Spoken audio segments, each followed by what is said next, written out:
Hello friends, welcome to a new video. Today we will study chapter number 7, which is profit and loss. So let us start. Cost price. The price at which an article is bought, purchased is called its cost price. It is denoted by CP. Cost price क्या होता है? वो price किसी चीज़ का, किसी service का जो जिस प्राइस पर हम परचेज करते हैं उसे हम कॉस्ट प्राइस कहते हैं. Selling price. The price at which an article is sold, it is called its selling price. अब जिस प्राइस पे हम उसे सेल कर रहे हैं उसे हम हमारा सेलिंग प्राइस बोलेंगे और ये एसपी से डिनोट किया जाता है. Mark price. The price which is printed on an item is called marked price or list price. It is denoted by MP. वो प्राइस जो आइटम पे पहले से प्रिंट होता है उसे हम मार्क प्राइस कहते हैं. Profit. If the selling price of an article is greater than the cost price of the article then there is a profit और गेन. अब प्रॉफिट क्या होता है? अब अगर हमने कोई भी चीज़ किसी के कॉस्ट प्राइस से हमने उससे ज़्यादा प्राइस पर सेल की है और इसका मतलब हमारा प्रॉफिट हुआ, यानी कि हमारा फ़ायदा हुआ, उसे ही हम मेनली प्रॉफिट या फिर गेन कहते हैं.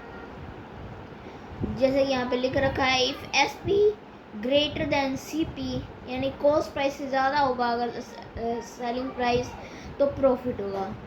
और प्रॉफिट को निकालने के लिए एसपी माइनस सीपी, यानी कि selling price minus cost price. Loss. If the selling price of an article is less than the cost of price of an article, then there is loss.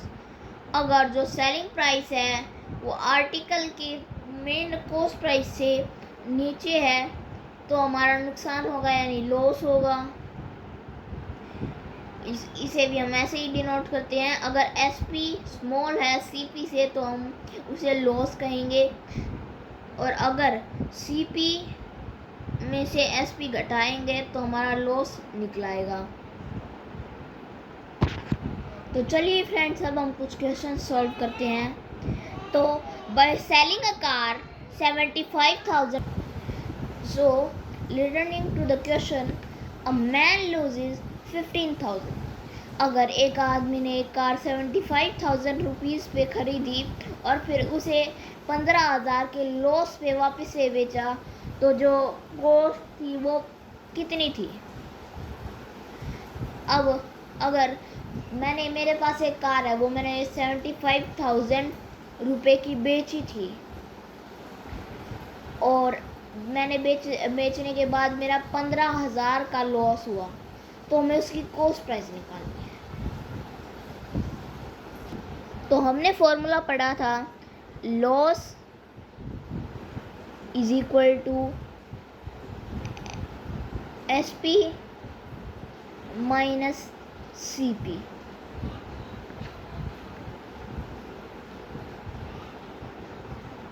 तो अब हमारे पास जो सेलिंग प्राइस है वो है 75,000 और लॉस है हमारा 15,000 का, यानी कि अब हमें कॉस्ट प्राइस निकालना है. अब अगर हम सेलिंग प्राइस इधर माइनस करना है तो हमें इधर जाकर प्लस करना होगा. तो हम लॉस को 75,000 में ऐड कर देंगे ताकि जो हमारा कॉस्ट प्राइस है वो निकल जाए. तो अब अगर हम 75,000 को 15,000 से ऐड करते हैं तो जो हमारा आंसर निकलता है वो 90,000 है.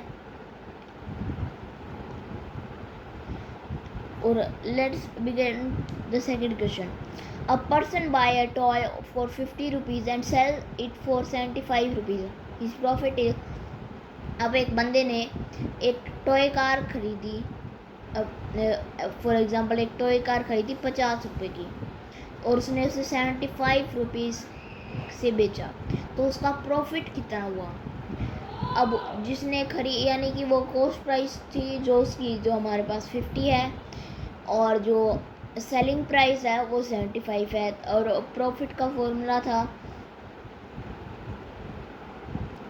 SP minus CP. और अगर हम 75 को 50 में माइनस करेंगे तो हमारा आंसर आएगा 25, यानी कि उसका 25 रुपीज़ का प्रॉफिट हुआ. अब हमारे पास कुछ इम्पोर्टेंट फार्मूलाज हैं जिनसे हम लॉस या प्रॉफिट निकाल सकते हैं। प्रॉफिट परसेंटेज, अगर हमें प्रॉफिट की परसेंटेज निकालनी है तो उसके लिए हमारे पास यहाँ पर दो फार्मूला है।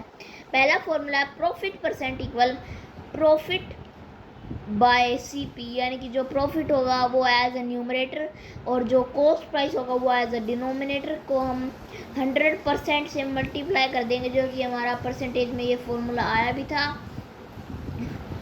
उससे हम प्रॉफिट का परसेंटेज निकाल सकते हैं। और अगर हमारे पास अब हम दूसरा फार्मूला अप्लाई करते हैं तो उसके हिसाब से निकालते हैं, तो हमें चाहिए होगा selling price minus cost price as a numerator और सीपी यानी cost price as a denominator multiply by 100%। Next loss percent, loss by CP into 100%, यानी कि जो हमारा लॉस हुआ है उसे हम एज अ न्यूमरेटर ले रहे हैं और जो हमारा कॉस्ट प्राइस है उसे हम एज अ डिनोमिनेटर ले रहे हैं। उसे हम 100% से मल्टीप्लाई कर रहे हैं दे रहे हैं ताकि हमारे पास जो लॉस की परसेंटेज है वो आ जाए। अब CP माइनस SP यानी cost price minus selling price by cost price, यानी कि जो हमारा कॉस्ट प्राइस में से हम अगर सेलिंग प्राइस घटाकर उसे हम एज ए न्यूमरेटर ले रहे हैं और जो हमारा पहले से ही कॉस्ट प्राइस है उसे हम डिनोमिनेटर ले रहे हैं, उसे हम फिर से 100% से मल्टीप्लाई कर रहे हैं। अब इन फार्मूलाज को इसी तरीके से याद करने का तरीका हमने पहले पढ़ा था कि जो लॉस की वैल्यू होती है उसमें cost price minus selling price करते हैं, जो और जब हमें प्रॉफिट का निकालना हो तो SP माइनस CP करते हैं और बाय में तो कॉस्ट प्राइस है ही। अब कॉस्ट प्राइस 100 इंटू SP, यानी कि जो हमारा सेलिंग प्राइस है उसे 100 से मल्टीप्लाई करके हम उसे एज ए न्यूमरेटर ले रहे हैं और जो हमारा 100 है उसे हम प्रॉफिट की परसेंटेज से उसे हम प्रॉफिट की परसेंटेज से ऐड कर रहे हैं और उसे हम एज ए डिनोमिनेटर ले रहे हैं। अब कॉस्ट प्राइस का एक और फॉर्मूला है कॉस्ट प्राइस निकालने का, 100 मल्टीप्लाई बाय सेलिंग प्राइस। ध्यान रखना पिछले वाला प्रॉफिट में था, ये वाला लॉस में है। Cost price equal 100 into selling price as a numerator by 100 minus loss percent. जो हमारा लॉस हुआ है उसे हम परसेंटेज में कन्वर्ट कर उसमें उसे 100 में से माइनस कर देंगे क्योंकि हमारा लॉस हुआ है। अब सेलिंग प्राइस निकालने का फॉर्मूला 100 प्लस प्रॉफिट परसेंटेज है। अगर हम 100 में जो प्रॉफिट परसेंटेज है उसे जोड़कर बाय में 100 करते हैं और उसे बाद में CP से कॉस्ट प्राइस से मल्टीप्लाई कर देते हैं तो जो हमारे पास प्रोडक्ट निकलेगा वो हमारा सेलिंग प्राइस होगा। Selling price 100 minus loss percent by 100, यहाँ पर हम 100 माइनस लॉस को एज ए न्यूमरेटर ले रहे हैं, लॉस की परसेंटेज को एज ए न्यूमरेटर ले रहे हैं और बाय में 100 एज ए डिनोमिनेटर ले रहे हैं, उसे फिर से CP से मल्टीप्लाई कर दे रहे हैं। ध्यान रखना ऊपर वाला प्रॉफिट में नीचे वाला लॉस में। थैंक यू, जय हिंद।